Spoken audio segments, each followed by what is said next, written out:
Report. I'm glad you were able to come by and see us today. How are you? I'm fine, thank you for asking. Great. Let me give you a little information. The address is 4855 Feliciana in New Orleans, 70126. And the phone number is 555-2205, right? That's correct. And your date of birth is 4/13/92. How about your marital status? I'm single. I'm currently engaged though. Engaged. Engaged. How's the engaged life? Stressful. Stressful. Well, that's all a part of having a partner. A life partner. Okay. Primary language? English. Great. And who referred you, darling? It's court ordered. Court order. Oh, okay. Good. I'm glad you decided to take it upon yourself and not fight it. Because usually, when you fight those court orders, it becomes a problem. Are you resisting it, or are you willing to just go through the program and I'm here. take what they give you? I'm Are you willing to surrender, in other words? I am. Okay, great. Emergency contact? You can use my fiance, Malik Hayes.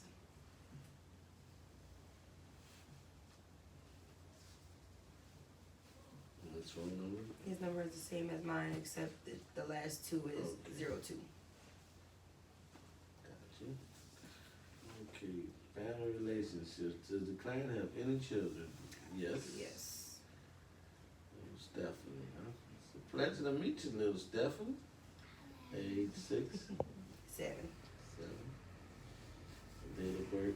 Well, I'm not gonna get into all of that today. Okay. Who else lives with the client? My fiance. Yeah, that's it.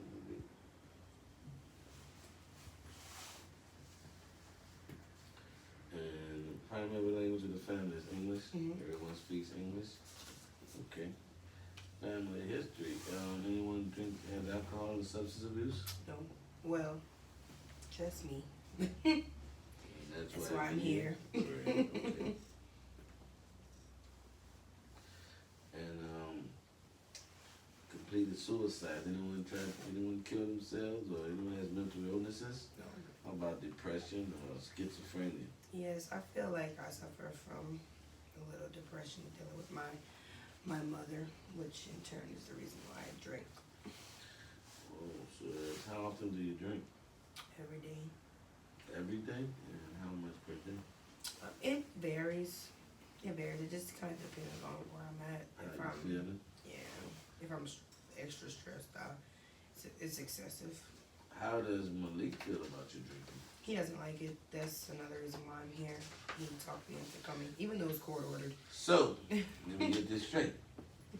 Malik caused you to drink, caused you to go get in trouble with behind the wheel, and then now you wound up here because of the drinking. Well, no, like the situation with my mom passed away, so just being depressed about that, her not being here and really kind of helping me with my child is the reason why I'm depressed. But he helps me, but it's better when it comes from like your mom, because even when we have disagreements, I have no one to talk to, no one to call. It's just me. How long has your mom been passed? She passed like 30 days ago. It just happened. Recently? Oh, sorry to hear that, daughter. So now you have to get readjusted or accustomed to Yeah, living and being alone. Well, not alone, but independent and more like, basically on your own. yeah. On your own. So, that's a good thing. Malik is your support. At a time like this, you do need, everyone needs someone like to be there all the time per se. Instead of just picking up the phone, he's there as a support, and that's healthy. That'll help you get back. And now you play the mother role. Now you have to be your mom, Right. and that's another thing that I understand. So, how about your finances? Are you stable? You home? You have a home? You place to stay? Yeah, we live in New Orleans, down the street. I'm actually in school too, so You in school? yeah, I'm trying to stay in because my mom, she always pressed it. So Okay, what are you majoring in school? social work. Social work. That's a good field. I mean, you know, we need people to help others. Yeah. That's a plus anytime. That's a real plus. You get food stamps or loan for anything? No, I'm currently employed, so Yeah, they say I make Medicaid. too much. Medicaid? Nope. Wow. Must be nice to be in the upper middle class, huh? That's what America wants y'all to be. It's alright, cause I ain't gonna lie to you. I would like the extra food stamp to use the extra money. You have any disabilities? I wouldn't call it disability. I have torn like meniscus and torn ACL, So so it's physical. yeah. What about pregnant? You pregnant or you have dependents? You have a daughter, Just- beautiful daughter. Okay. So now when you say you're stressing and you're dealing with Yeah. depression and alcoholism, right? So have you had a drink today? Yes. What time? Roughly, probably as soon as I woke up this morning. Oh, okay, so it's been a while. So have you had anything continuously or just this morning? No, just this morning. Oh, okay. And prior to that, I probably had something like last night.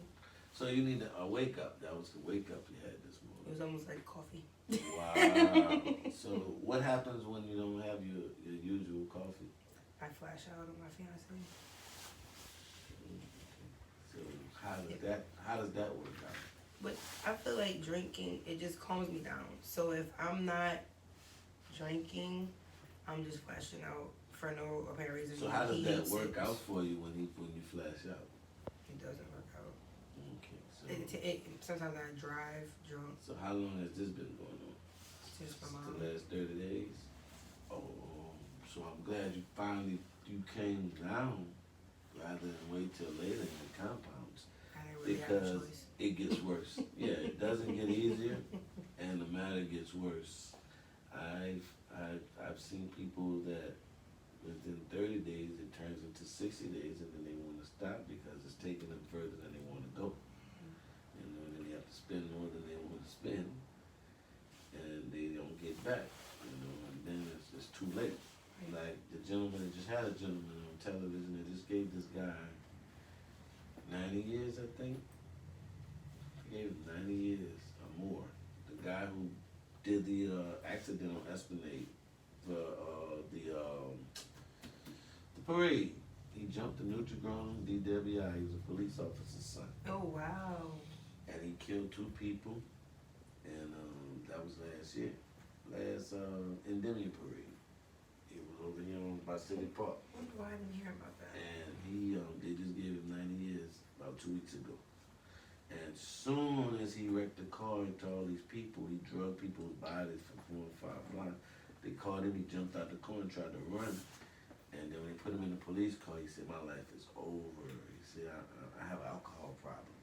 That's what he started telling the police. It's too late. You know, you can't undo that. And then from what I hear, some of the drivers were, some of the people killed, like attorneys, you know, a lot of Europeans. All that came into play. Yeah, I don't want that to happen to me. And you can't afford it. Not on your daughter's sake, not for your daughter's sake. So, pretty much, how was your upbringing? It was awesome. Awesome. It was awesome. How old were you when you started drinking? My mother used to give me drinks, you know, like when I was young, probably like 13, from time to time. But it wouldn't be, you know, anything like that. She'll give me like a sip of a daiquiri. And So that'll you be it. acquired a taste at a young age. I did, but I'm not gonna lie to you. My upbringing was awesome. Both of my parents were pharmacists, so I didn't want for anything. Mm-hmm. Went to a Catholic school. Okay. Mm-hmm. How about your dad? What's your relationship like with your dad? Well, they had divorced when I went to college, so. And how did that affect you? I feel like it almost made me choose between the two. Cause I remember one time, I was driving. Well, I left my mom's house. I had got really mad at her, and I left. So I was driving, and then she called my dad and told him that if I didn't come back to her house, she wasn't gonna pay her half of my car. That he was gonna pay it all by himself. So it was tough living in 2 separate homes, but it was cool for Christmas because I got a lot of Christmas gifts. So you're only child. Oh, okay. I am. Yeah, I've been Spoiled in those rotten. shoes. I've been in those shoes. So your dad and you, do you have a relationship? We do now. Now that my mother has passed, Right. he tries to be a mom, and it's weird. He has to cover both grounds. He has to make sure you still have your circle, your bubble, Yeah. because you're in a bubble, and that's a good thing. But he's slowly trying to cut me off because he feels like I'm grown. I should be able to take care of her by myself. And I'm engaged, so it's another thing. He feels as though I got a man. The man can do everything. So That's only because he's a father that's concerned and want to make sure his daughter can handle it. And to make sure his son-in-law is going to be able to handle it. Don't think he ain't watching. All daddies watch girls. Big brothers watch little sisters, so I know what the daddies do. My little sister is, I'm thankful to have a good brother-in-law. Put it like that. I love him to death. I'm an uncle with a little niece. I love my brother-in-law. I don't have no phone calls about no misunderstanding. I don't have any of this. Oh, it's just uncle. Uncle this and brother-in-law that. So that's good. But on that note, your dad and you, when your mother was living, what side would you choose most in life? my dad, because he let me do what I wanted. Your mom was the enforcer. Mm-hmm. And your dad was pretty much, that's my baby girl. Yep. It was daddy's little girl. I was still am. So, the effect with your mom, you think about it a lot? Yes, because to be honest, a lot of times I think it's my fault. Like I could have done something, It was a car accident? Mm-hmm. Well, I don't want to sound that it's going to be hard ready for you. Nothing nobody can do. But, you can't put you were in the car as well? No, what happened was I was in college at the time. So I got into Tuskegee University. So my mother watched over my daughter while I was in college still. And Lord, she dropped me off. My father was in the car as well. They both wanted to bring me. So they got into a car as they're coming back to New Orleans. And she passed away. And so did my grandmother. She was in the car. She passed away. And my dad and my aunt, who was also in the car, was rushed to ICU. And my aunt is now paralyzed. That was in Alabama? Mm-hmm. Wow. So that's why I say a lot of times I feel like it's my fault. Like I could have just went to college down here instead of, Well, she would want you to feel like that, I'm sure. Yeah. It's just running in the numbers, but I hope you can find a way to get over that. And we're going to look into trying to figure some things out to help you overcome that. Because that's a place in your life that you'll probably hold on to for a minute. And I don't want it to hinder you to go out and want to drink and get depressed. Because that could be a trigger. A lot of things that happen in your life can trigger emotions and feelings to make you want to not feel that. And then that drives you to want to go and find something to alter that feeling, make that feeling go away. And that's when the alcohol comes into play. Mm-hmm. And right now you are in a situation where you can't afford it. We both know that. It is not about you personally, but it's also a legal matter at this point. Right. And being a legal matter, you have all these different people that are waging so much war against DWI. I mean, it's DWI today is almost as bad as having a murder charge. Because you can go to jail for life for DWI on a 3 strikes out, and you can have a squeaky clean record. You can have a jaywalking ticket on your record, and then you get 2 DWIs, and you can go to prison for life. Yeah, they got a guy up there right now, a rich millionaire white guy, young. had 4 and he's doing like 50 years. He's a millionaire. So imagine how he's feeling up there. He the only drunk somewhere with everybody killing, you know. So we're gonna work on fixing. We're gonna work on trying to correct a behavior that you haven't, to alter those habits. Because, I mean, if you're willing to surrender and allow yourself change, because that's the only way you're gonna give alcohol up. And if you start doing 1 drink a day, it's gonna turn into every day, then 2 drinks a day, and before you know it, it's habit forming. Yeah, I want to stop. And in 30 days, if you've only been doing it 30 days, and then you know, and so you're aware of your trigger. You're aware of what you're thinking about, brings that out of you. So that's a place where you need to now figure out, hey, what do I do now? Where do I go from here? I'm willing to change. A lot of recovering alcoholics drink coffee. I'm not sure if you like coffee or not. I do. You drink coffee. Well, they use coffee as Burger a King. substitute. I love And coffee. meetings. They say meeting makers make it. If you catch meetings and get sponsorship and get with people like yourself that's willing to change, it'll work for you. Okay. Let me see, anything else? Have you had any trauma in your life that's, besides what you just told about your mom, but anything other than besides what you just had, what just recently occurred? Yeah. That's it. How was school? It's well, I came back home after the accident. So you just starting up at SUNY? Yeah. Oh, wow. I had to drop out because So you did 4 years in Tuskegee? How was Tuskegee? it was awesome. It was awesome. I hear Booker T. I was on dance team and everything. My daughter was. She would come to the game and she would dance right next to me. They would let her dance next to me for like 1K. It was nice. It was fun. Was it a lot of Booker T history there? Of course. And with the Tuskegee Airmen as well. So. Wow. I know that's interesting. I know that was fun. That had to be fun. It was. How was that time? Oh Lord. Was it black? It is black, but it's boring. This country. You can't. The nearest Walmart is in Auburn, so you have to drive almost an hour to get anything, groceries. So it's country. Yes. That's cool. It was so boring. Okay. Any other substance besides alcohol? That's it.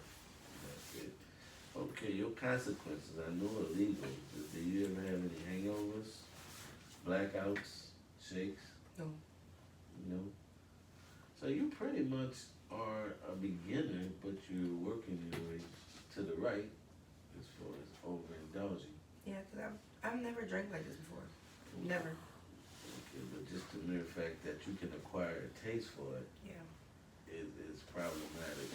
It's borderline that you're at risk of becoming an alcoholic. Got you. Since these last 30 days, what's your longest period of being sober? Today. Today. So I only had one this morning. Okay, so if you started today and tomorrow, and you don't pick up tomorrow, that'll be the first day of the rest of your life. Can you do that? Can you do 90 days? I could try. You can try without flashing out, because that's another part of the program. Do you go to church? I do. Okay, so you go to church like to talk to your pastor on the side, or you just go to church? I just go, but I bring her to Sunday school. Okay. Well, you might want to try to talk to your pastor just to share some feelings and some thoughts. Sometimes that's healthy. It works. I have a relationship with my pastor that's unbelievable now. And it works for me. Because some things I can tell him, I can't tell the doctor. I can't tell nobody. He can go report it, but I have that relationship with him. Like, I can tell him some raunchy and he's okay. Okay. And that's cool with me. How many DWIs do you have? This is just the first one. Okay, so once you finish this program, then you'll be able to have this expunged. They didn't mention anything. Or is this a Jefferson or Orleans Parish? Jefferson. You need to look into that because this program, if successfully completed, we recommend that you have a second shot. You know, and after so many months, you have this experience. Give or take probably 2 years. You'll be able to take this off your record. You know, because we're gonna help you get sober if you want to stay sober. We're gonna help you learn how to stay sober if you want to get sober. And that's what our purpose in life is to do here.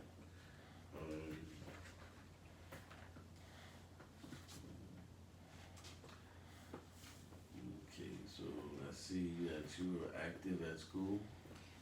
I was. Does that trigger anything, any emotions, any feelings? No. Okay, you just go with the flow. Good. Well,